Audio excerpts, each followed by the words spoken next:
Hello, thank you for joining me for another Bible reading day of the Word of God. We're about to read Genesis chapter 14. Today is December the 28th, 2022. It's currently 10:07 a.m. So let's go ahead and read. I have another on another screen that you guys cannot see, of some commentary that I wanted to share. Just kind of try this new system out that I wanted to try out. Felt could help us understand more of what we're reading. Um, I know the word comes through revelation and the spirit of revelation, knowledge, and wisdom. But the more the Bible says that there's wisdom in a multitude of counselors as well. So I want to just share what maybe what the Lord would give me. If those of you who are listening and or watching or both, if you would like to share as well, I would love to hear what you have to say concerning these chapters. So with that being said, let's go ahead and get started. It says here in verse 1, it says, "And it came to pass in the days of Amraphel, king of Shinar, Arioch, king of Eleazar, Chedorlaomer, king of Elam, and Tidal, king of nations, that these made war with Bera, king of Sodom." So King Shinar, King Eleazar, Ellasar, Eleazar, King Elam, Elam, and Tidal.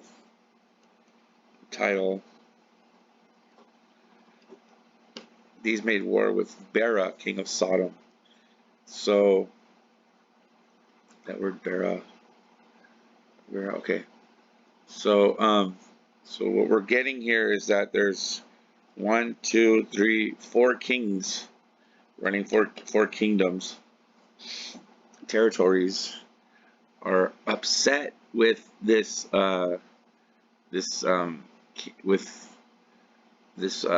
King Bera, Sodomitish King Bera, uncertain derivation Bera.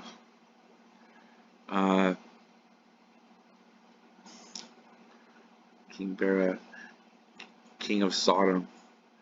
They made war with King Bera, king of Sodom, and with Bersha king. Oh wow, okay, so there's another king. There's Bersha king. Let's see what's Bersha. A king of Gomorrah. Bersha is a king of Gomorrah.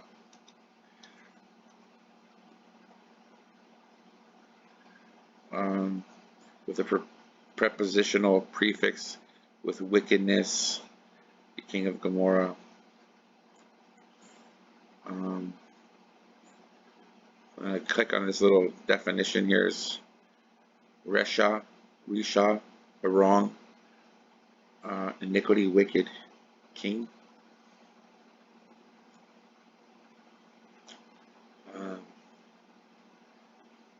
That these made war with Bera, king of Sodom, and with Bersha, king of Gomorrah.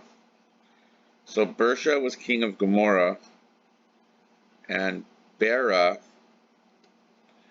was king of Sodom. So I didn't know that. So there was two kings. There was a king of Sodom and there was a king of Gomorrah. So there's two kings running two different kingdoms. And with Bersha, king of Gomorrah. Shinab, king of Admah. Oh, there's another one. Shinab.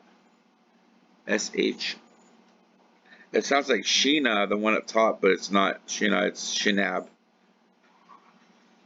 Shinab,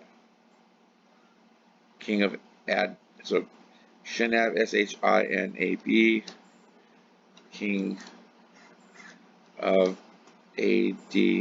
Admah, and Shebemer, king of Zeboim, and Shemer, king of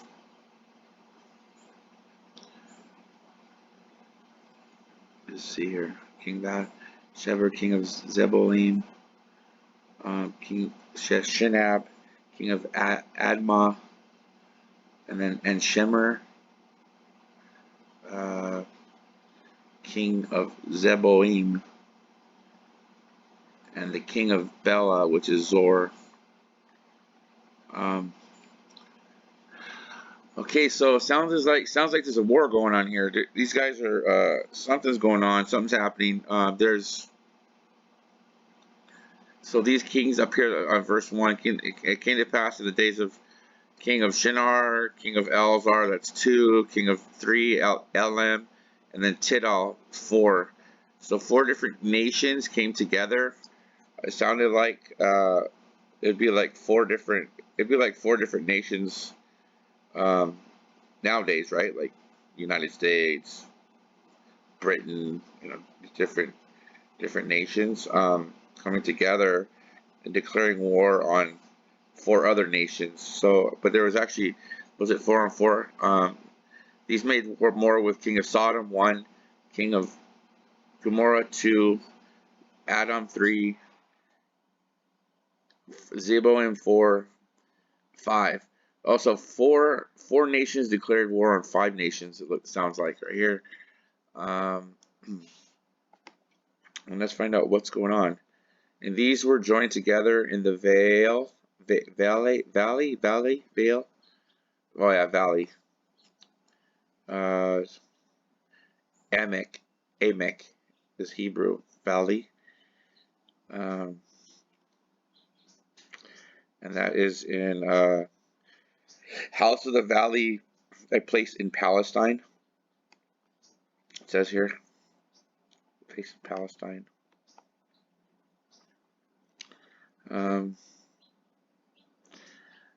Okay, 12. Okay, we're joined together in the Valley of Siddim, which. Okay, hold on. So, did I go too far ahead here? Let me see. Excuse me. That these made war with Bera, king of Sodom, and with Bersha, king of Gomorrah. We see king, which is Zor. Okay, verse 3. All these were joined together in the Valley of Siddim,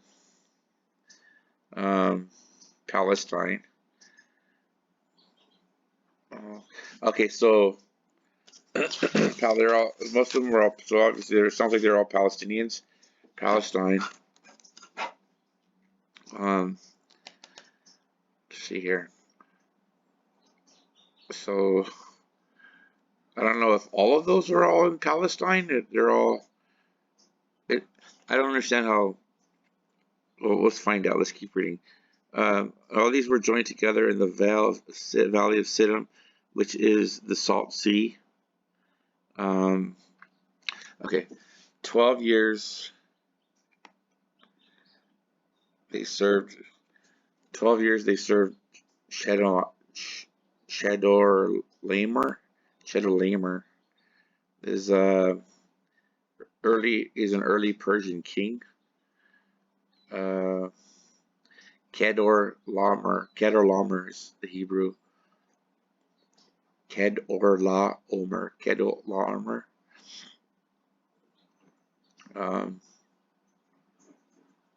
So 12 years they served this early king, and in the 13th year they rebelled.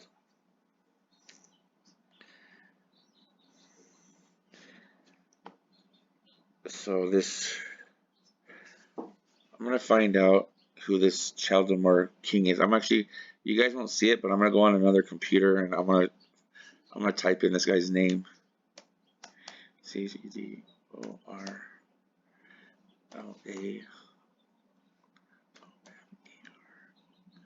Chedorlaomer, king.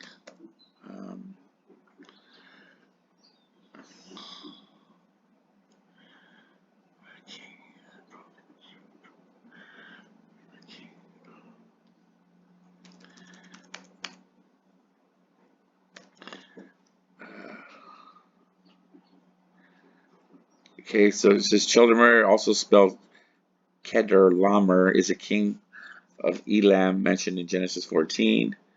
Genesis portrays him as allied with 3 other kings, campaigning against. Let me see here. Chedorlaomer also spelled. Let's see. I'm trying to find as much info I can up on him. Oh, it says here. Chedorlaomer, also spelled Chedorlaomer, is a king of Elam mentioned in Genesis 14. Genesis portrays him as allied with 3 other kings, campaigning against 5 Canaanite city-states. Okay, so there weren't nations; there were city-states in response to an uprising in the days of Abraham.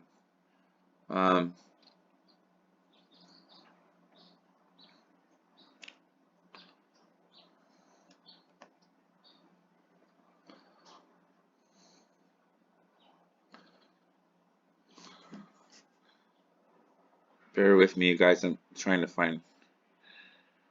Who was the king of Salem? Let's see here.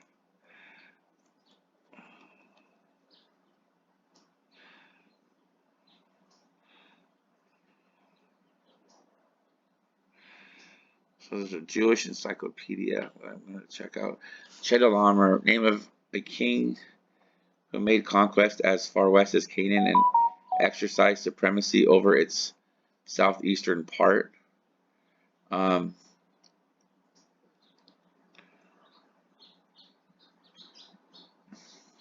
After paying tribute to him for 12 years, the 5 local kings or princes rebelled in the 13th year. And in the 14th were assailed and reduced by Chedorlaomer, assisted by Abram, king of Shinar, Arioch. Those are the ones that we were talking about. Or actually, were they? No, they're not. Also, Tidal, king of Godom. Critical view. The name Chedorlaomer has long been the subject of controversy that has increased rather than diminished since the discovery of native Elamite and Babylonian documents. The first clue to an identification of the name is found in the fact, everywhere now regarded as established, that the name is a correct Elamite compound. Its first half, Chedor, Kudar, servant of or worshipper of, is found frequently in Elamite proper names such as Kudar, Nandudi, Nahunde, in Susiana or Elamite, and Kudur Mabuk. The later half of the name Lamar is the name of an Elamite deity mentioned by Assurbanipal. Apart from these certain facts, all else is matter of controversy. Shell believed that he found the name on a tablet of Hammurabi in the form Chedorlaomer. But the name is now proved to be Shamar Pinches has found in a tablet dating probably the period of our. Hold on, I'm seeing if this is it. Okay, so it doesn't really give us much about him. I guess you guys could, if you want to find out more about him, I'm sure you could find out more about him. But I'm just going to keep reading here. So obviously they rebelled against this king. It sounded like this was a good king so far. Then these people are rebelling against him. Give me 1 second here. This is 1 through 10. So I'm going to read to 10, and then I'm going to read this commentary that I got here. And the 14th year came Chedorlaomer and the kings that were with him, and smote the Rephaims, Rephaims,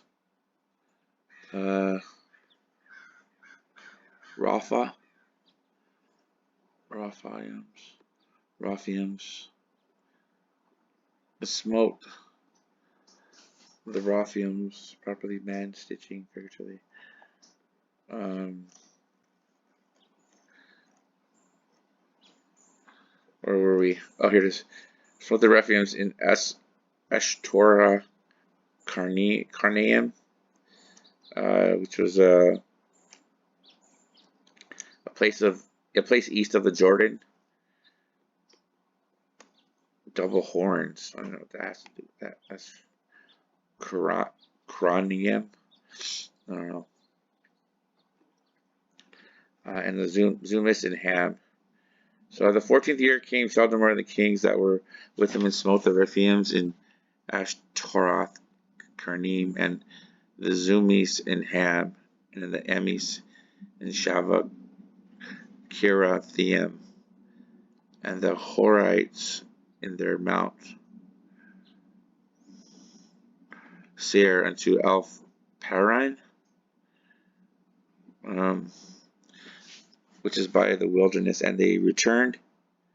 So, okay, hold on a second. So what happened here? Okay, the 14th year came these kings, they smote that were with him and smote. Oh wow.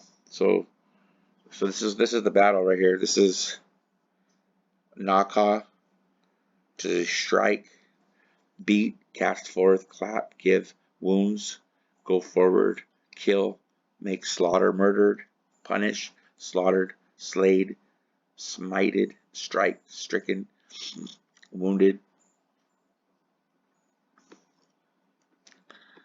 So the war. So they went to battle.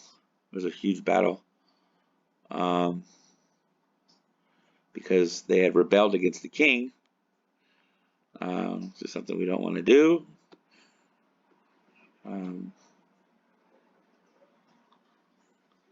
In our case, the king is Jesus. We do not want to rebel against him.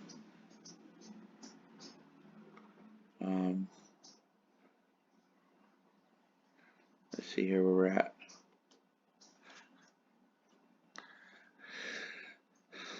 And they returned and came to Emishpat, which is Kadesh, and smote all the country of the Amalekites.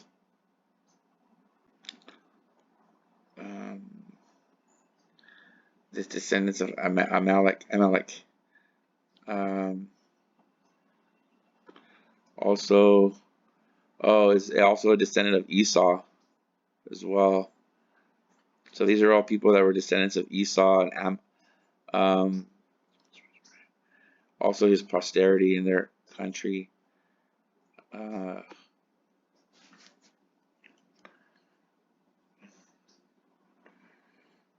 see here.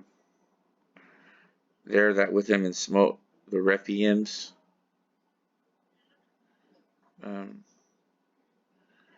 Ashtaroth Carnaim, and Zumis, Palestine, and Ham, Palestine, and the Imims is Shavah Kirathaim, and the Horites in their mounts Seir. It's all going down in Palestine unto Paran, which is by the wilderness. And they returned and came to Mishpat,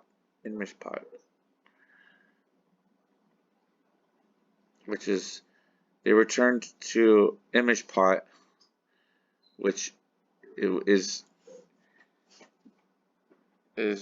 Hebrew for fountain of judgment.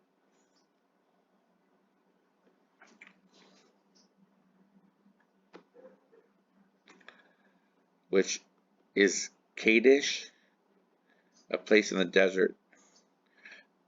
There's a sanctuary where they met in the desert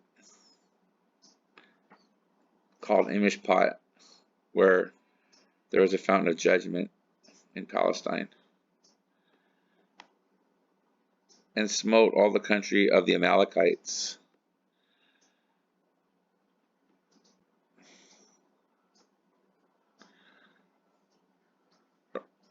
descendants of Amalek, descendant of Esau.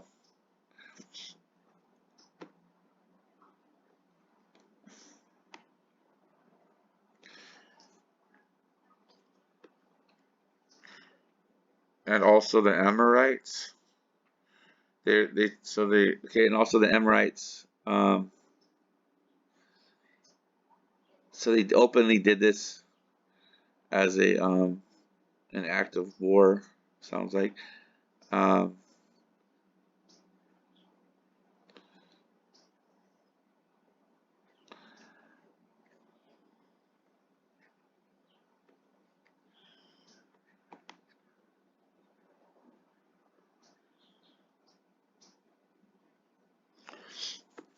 uh, and also the Amorites that dwelt in Hazazon Tamar,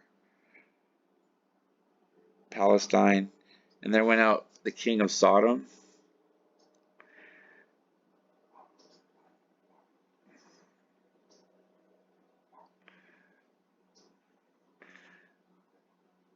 and the king of Gomorrah. And see, and there went out. What is and there went out? And there went out.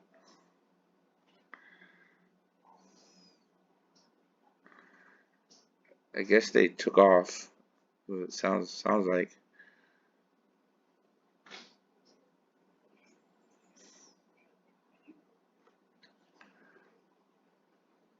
I could be wrong. I don't know that. I'm not just reading this. And there went out the king of Sodom and the king of Gomorrah and the king of Admah, a place near the Dead Sea, and the king of Zeboim, and the king of Bela, yeah, also of an Edomite and of 2 Israelites. The same is Zor, and they joined battle with them in the Valley of Siddim, with Chedorlaomer, Persian king, the king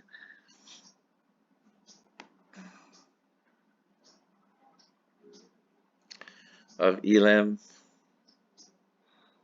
The king of Elam the king of Elam was a son of Shem,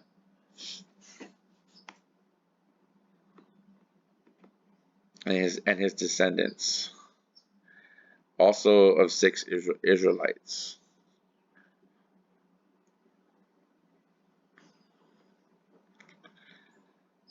And with Tidal, king of the nations, and Amraphel, king of Shinar,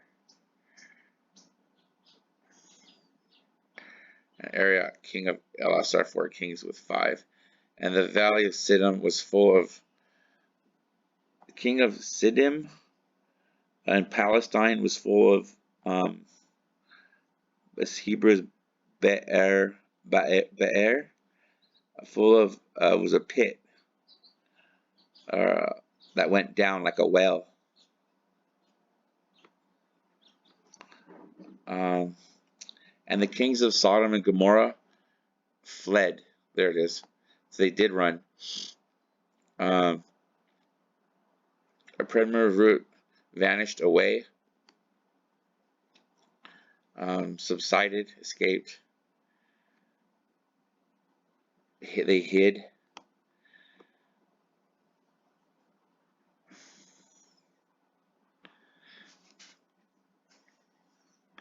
And fell, and fell there.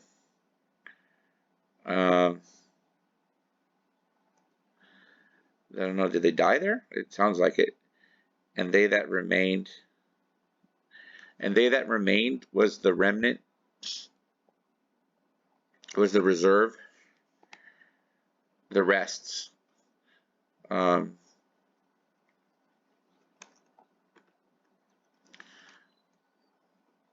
so that's like that's what God is looking for, a remnant. He's looking for a remnant of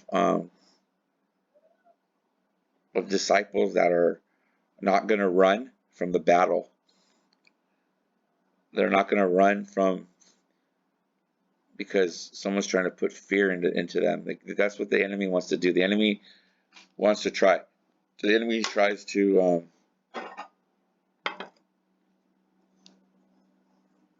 try to put fear and worry and in fear. Basically, is because and who is the enemy? The enemy is Satan and his dominions. And it was because of because of their all these nations that rebelled against that king. The king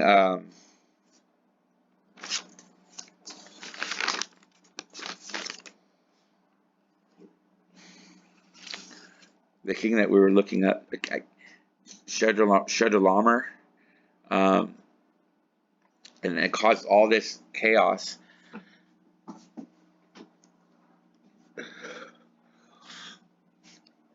And but the people that remained from Sodom and Gomorrah, the remnant. I don't think the remnant is the remnant that God's remnant. This was a remnant that was just left. Probably they're just they're just there. We're gonna find out more about that, but that remnant, that word remnant means let's find out where that goes. So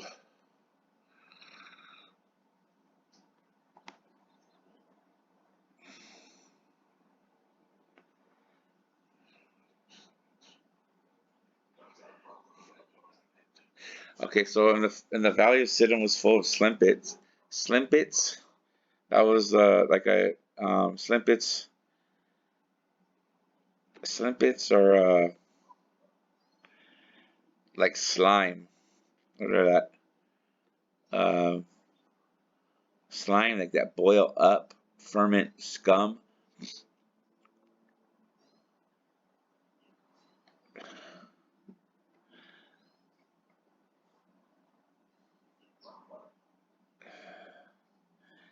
And the kings of Sodom and Gomorrah fled,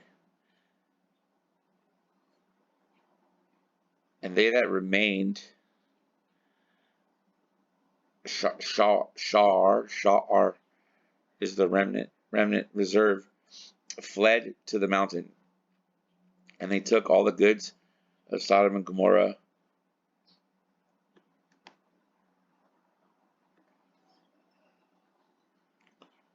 They took all the goods, they took all the property, riches, substance, and collected and gathered everything that was important to them.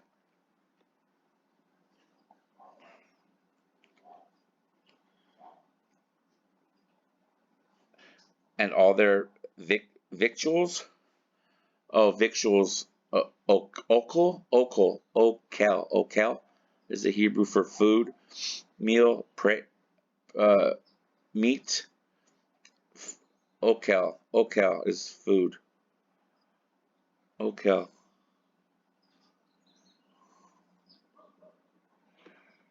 Uh,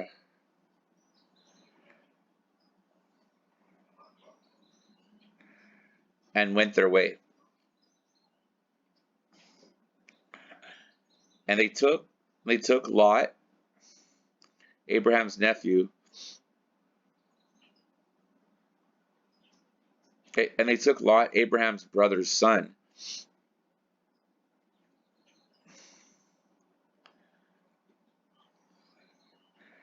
who dwelt in Sodom,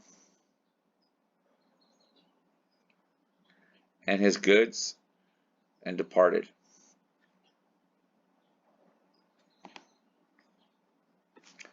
And there came one that had escaped, and told Abram the Hebrew, for he dwelt in the plain of Mamre, the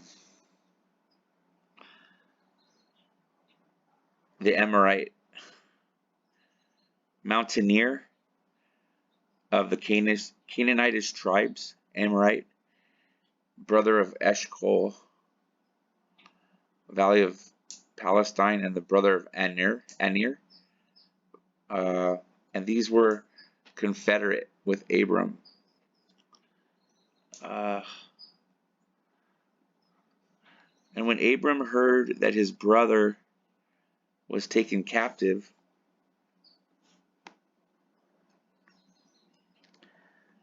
he armed his trained servants,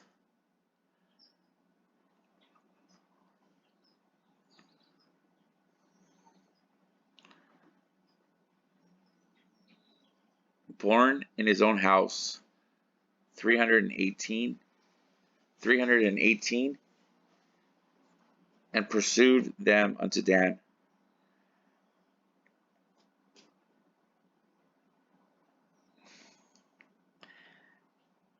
And he divided him against them, he and his servants, by night, and smote and pursued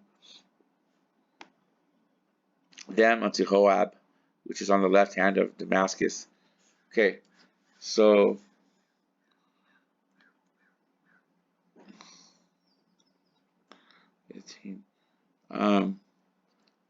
Chedorlaomer and the kings that were with him came and attacked. The people who lived in Canaan in the days of Abraham were like humanity in general. There were many among them interested in conquest and domination. This confederation of kings who rebelled against Chedorlaomer wanted to be free from his dominion. Archaeologists Nelson Glueck, Glueck, documented the destruction left by these kings. He quotes, "I found that every village in their path had been plundered and left in ruins, and the countryside was laid waste. The population had been wiped out or led away into captivity. For hundreds of years thereafter, the entire area was like an abandoned cemetery, hideously unkept, with all its monuments shattered and strews in pieces on the ground." B. Now the Valley of Siddim was full of asphalt pits. That's what we were talking about. That's what we were talking about on that word. What was that word? We talked about it. Where was it? Right here.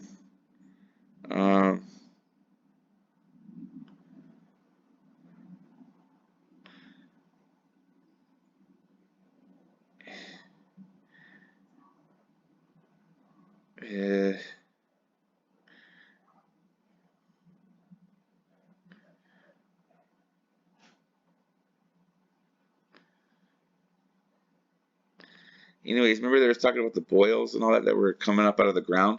That was so. Now the Valley of Siddim was full of asphalt pits. There were fearful asphalt pits in this region, and some fell there. The Hebrew here is a good example of how the language uses repetition to show emphasis. Quote from Leupold, Leupold, the Hebrew way of saying full of bitumen, that was it, the bitumen pits. The bitumen pits.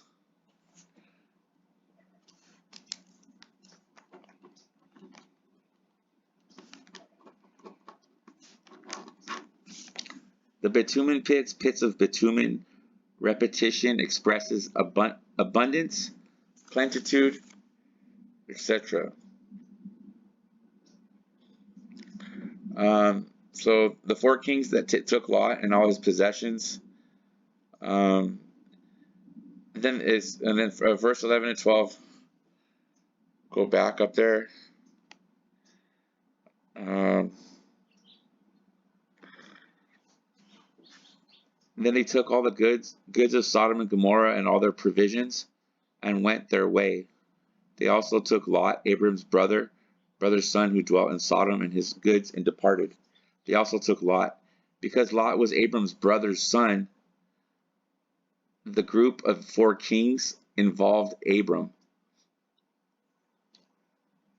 Abram was a man of honor and a guardian of his family. So he would fight for his nephew's life and safety. And his goods, since Lot lived among the wicked people of Sodom, we are not surprised he was also taken captive.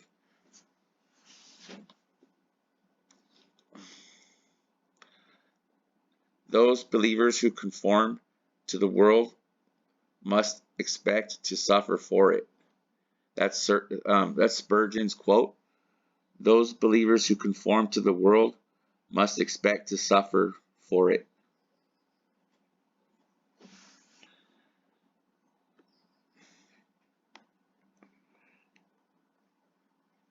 Okay, so verse 12, and they took Lot, Abram's brother's son, who dwelt in Sodom, and his goods, and departed. Verse 13, and there came one that had escaped, and told Abram his nephew, for he dwelt in the plain of Mamre, an Amorite, brother of Eshcol, and brother of Aner, and these were confederate with Abram. And when Abram heard that his brother was taken captive, he armed his trained servants, born in his own house, 318, and pursued them unto Dan. Abram the Hebrew. This is the first use of the term Hebrew in the Bible. It was probably a reference to the fact that Abram came from beyond the Euphrates River and had passed over the river to come to Canaan. The word Hebrew comes from a root that means passed over. Again, the word Hebrew comes from a root that means passed over.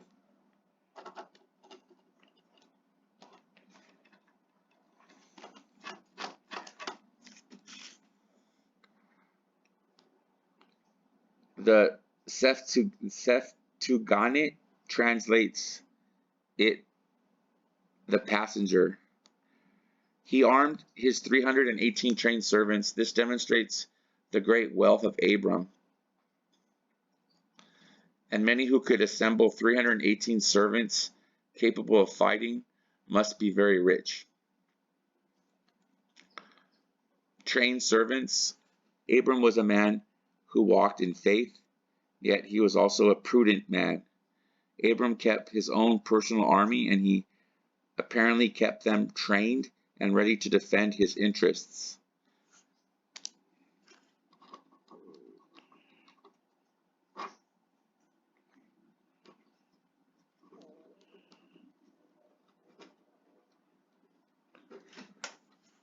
Went in pursuit for far as Dan. Abram's army pursued the confederacy of four kings for a long distance to the north. The city of Dan is not far from the northern border of Israel. The gates of the city of Dan from Abram's time have been discovered by archaeologists and can be viewed at the Israeli National Park at Dan.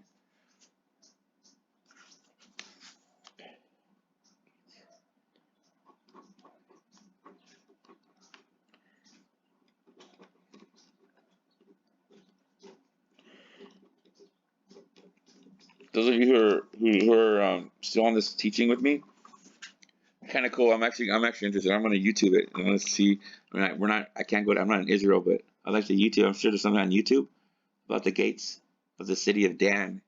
That'd be cool.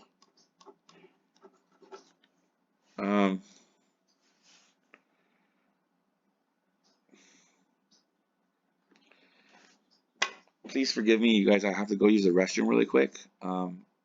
Just take a quick break. I'm not going to turn on. I'm going to keep playing the video. I'll be back in a minute.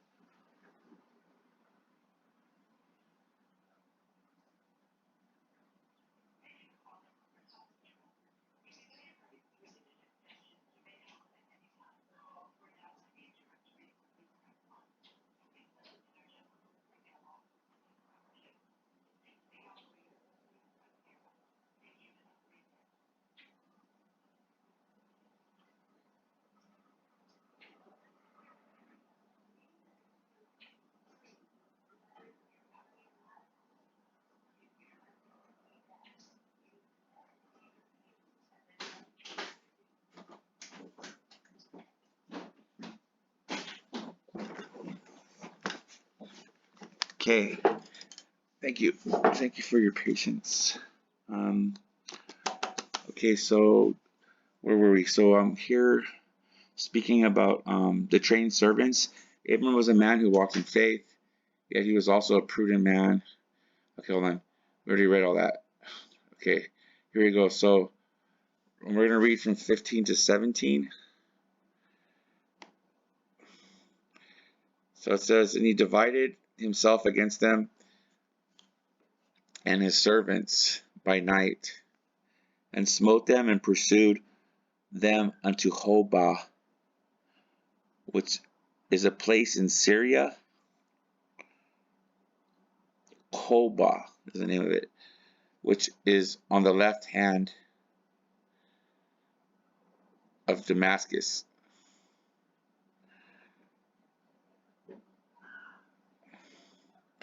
Which back then was a foreign origin as well, and he brought back all the goods, and also brought again his brother Lot and his goods, and the women also, and the people.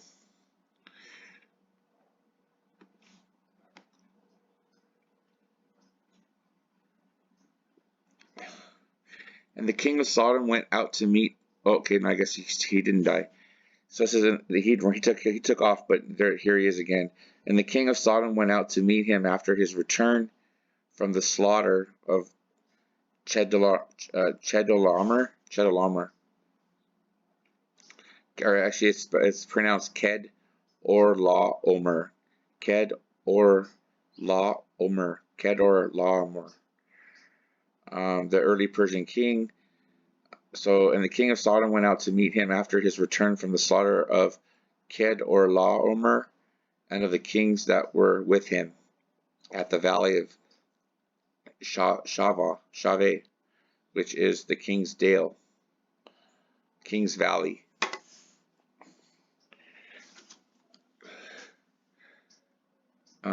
He divided his forces. So when you guys hear me talking and you don't see it on the screen what I'm reading on another screen. It says, so he divided his forces against them by night. Abram had military wisdom, using the clever tactic of a night attack with his army, split into two groups. He succeeded in rescuing Lot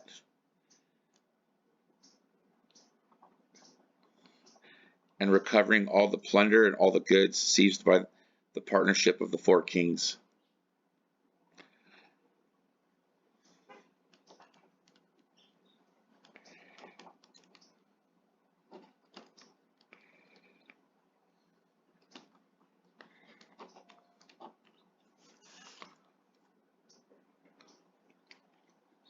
Also brought back his brother Lot and his goods.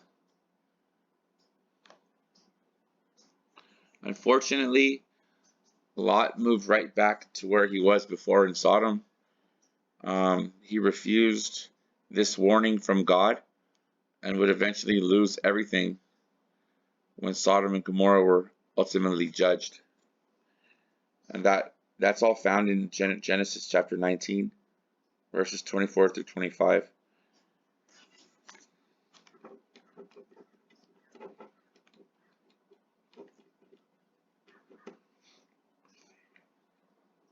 So Lot lost everything because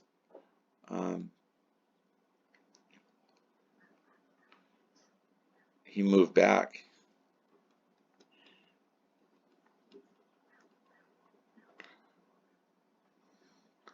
And refused the warning from God.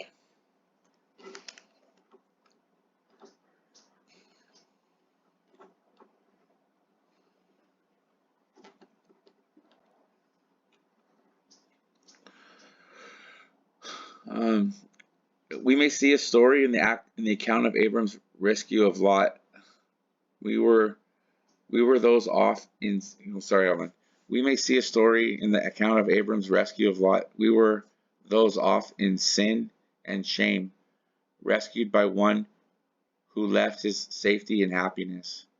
Our kinsman redeemer went to great trouble and distance, and with his courage and daring defeated the mighty enemy that had put us in bondage, and he took all the enemy's spoil.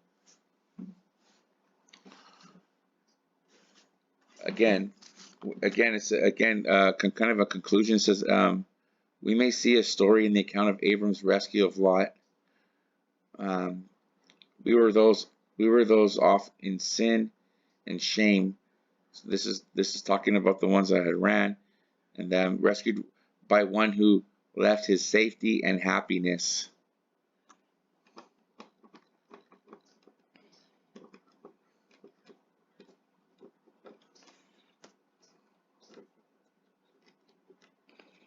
Left his safety and happiness.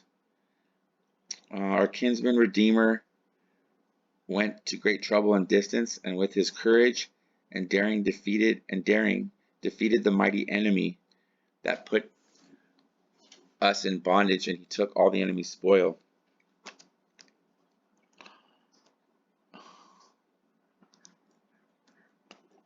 Okay, so now we're going to discuss Abram and Melchizedek from verse 18 through 20.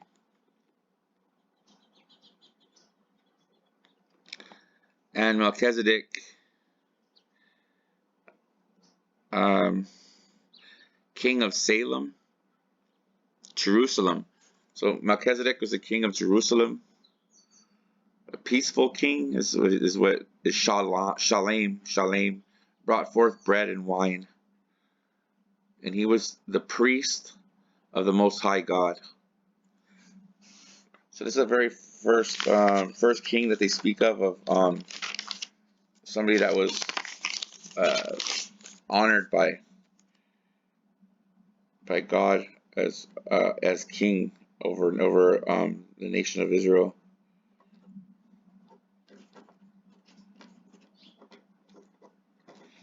So Melchizedek,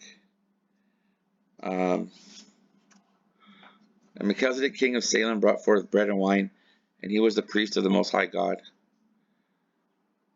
And he blessed him and said, "Blessed be Abraham of the Most High God, possessor of heaven and earth."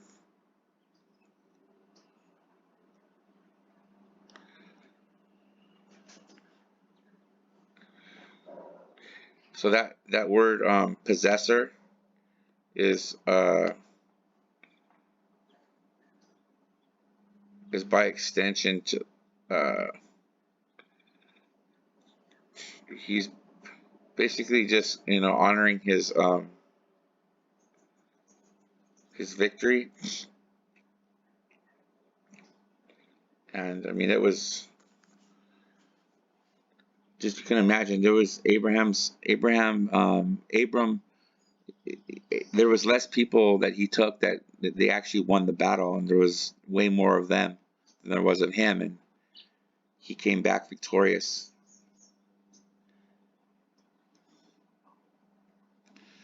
And he blessed him and said, "Blessed be Abram of the Most High God, possessor of heaven and earth, and blessed be the Most High God, which hath delivered thy enemies into thy hand."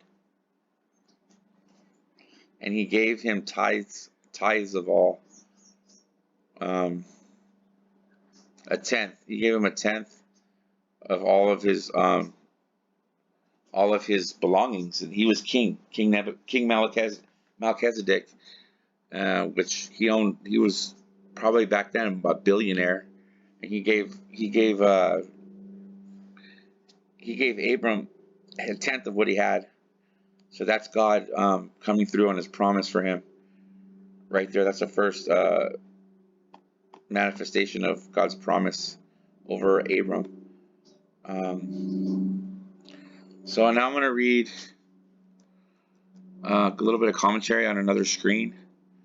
It says here, then Melchizedek, we have no idea of where Melchizedek came from, how he came to be in Canaan, how he came to be a worshiper and priest of the true God, and how Abram came to know about him.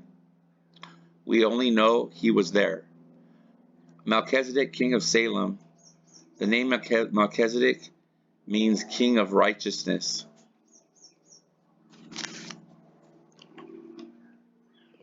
So Melchizedek means king of righteousness.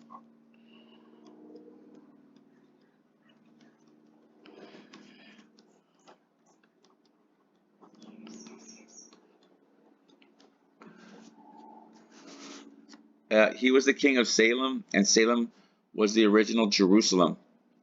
And Melchizedek was the priest of God Most High. He was a worshiper and priest of the true God, ruling over Jerusalem even in those ancient times.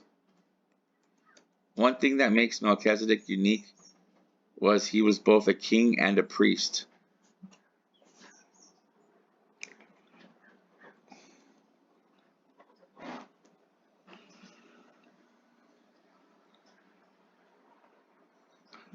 History shows that it is often dangerous to combine religious and civic authority. God forbade the kings of Israel to be priests and the priests to be kings. In 2 Chronicles chapter 26, 16 through 23, King Uzziah tried to do the work of a priest, and God struck him with leprosy. Melchizedek was an exception. And why was he? He was an exception because I believe he was a worshiper and a praiser. The Bible says that we enter his gates with praise and enter his courts with thanksgiving. So he was totally sold out to God, and that's what makes us kings and priests today. So this is really cool stuff.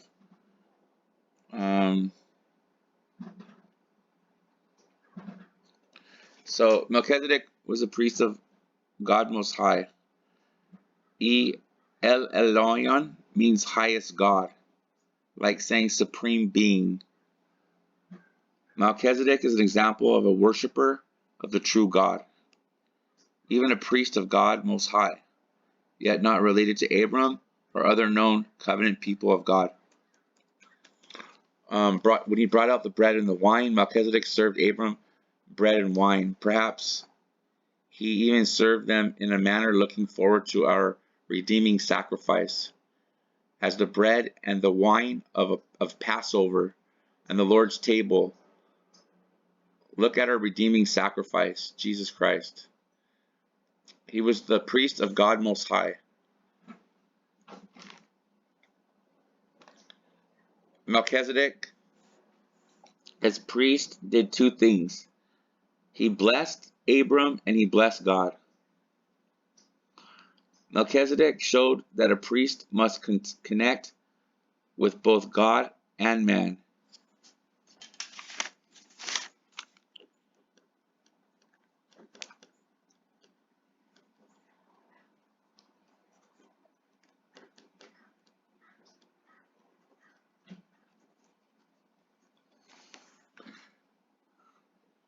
And has a ministry of both God and man. Though Melchizedek seems like an obscure figure, he is in fact an important Old Testament person. Psalms 110:14 says, "The priesthood of the Messiah is a priesthood according to the order of Melchizedek, as opposed to being of the order of Aaron. Hebrews chapter 5 through 7 shows this is an important idea. Hebrews 7 verse 3 describes Melchizedek as without father, without mother, without genealogy, having neither beginning of days nor end of life, but made like the Son of God.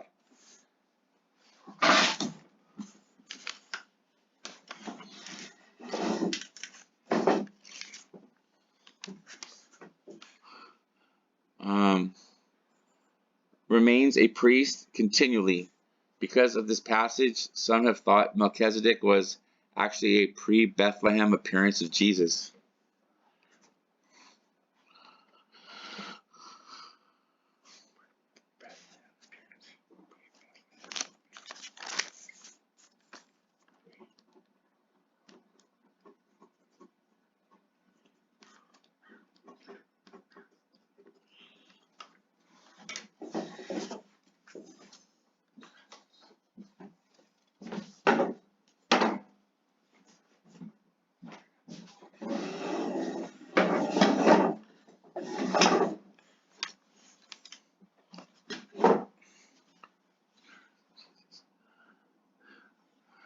Others have suggested he was Seth, Noah's son, or Job, or an angel.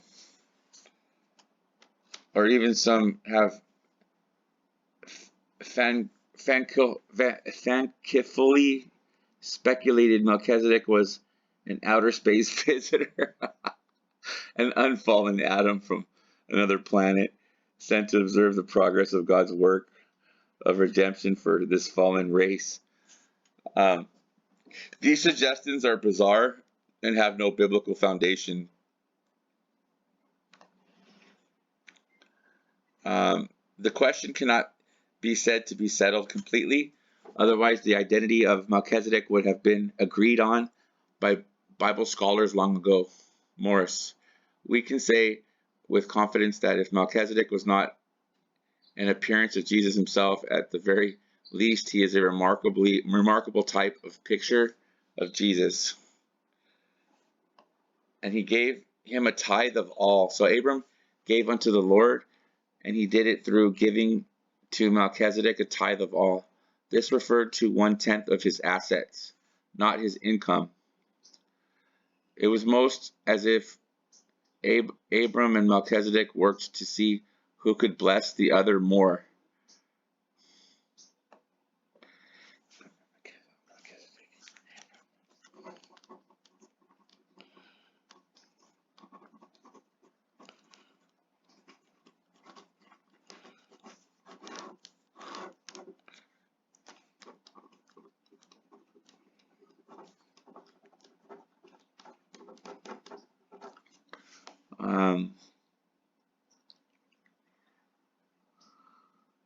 Melchizedek blessed Abram out of his resources, and Abram blessed Melchizedek out of his resources. This is a great attitude for us to have in the community of believers, an attitude of mutual blessing.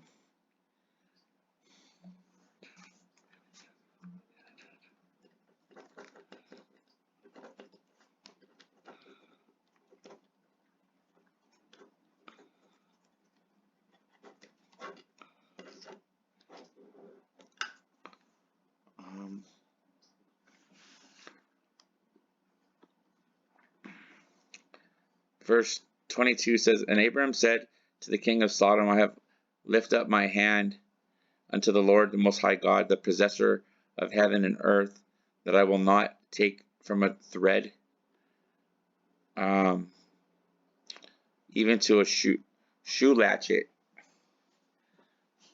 and that I will not take anything that is thine, lest thou shouldst say, I have made Abram rich.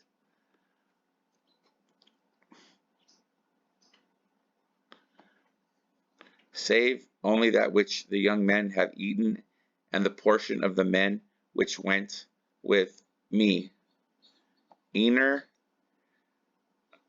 an Amorite, Eshcol, Palestinian, Amorite, Mamre, an Amorite, and let them take their portion.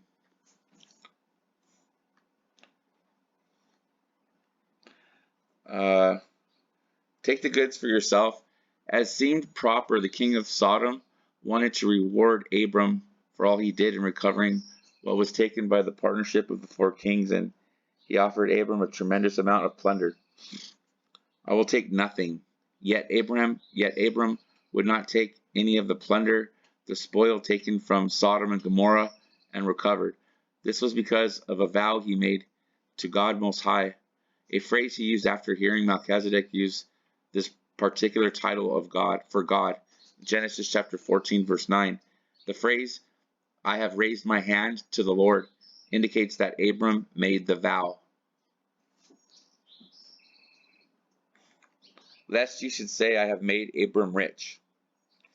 Abram refused any portion of the plunder because he would not allow anyone or say that a man had made Abram rich. Abram determined that all of the credit for his success and wealth should go to God and God alone.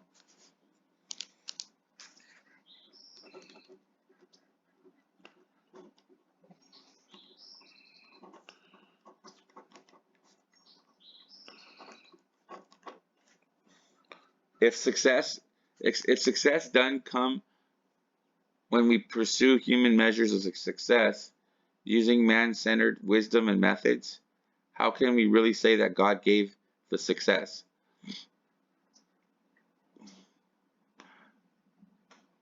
It is much better to follow God's wisdom so that when success comes, he gets the glory. And it is evident to everyone that it was his work. Let them take their portion. That was the last verse. However, at the same time, Abram did not impose his principles on his Amorite allies. In verse 13, they were entitled to as much of the spoil as was appropriate under the customs of the time. And that's the end of chapter 14. Thank you guys for watching. Please leave your comments. Share these videos if you can with other people. This is I'm taking a lot of time to put these together for not only for myself but for those who are interested in knowing more in detail what the Word of God is and how it applies in our life. So actually, what I got from this stuff from this chapter is a lot. But more than anything was that it all started because of the rebellion against the king, and how even though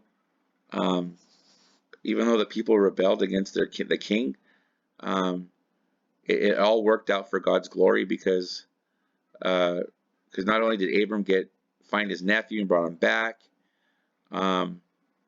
even though Lot decided to go back and into what he was doing, they whatever happened, God still got the glory because love conquered.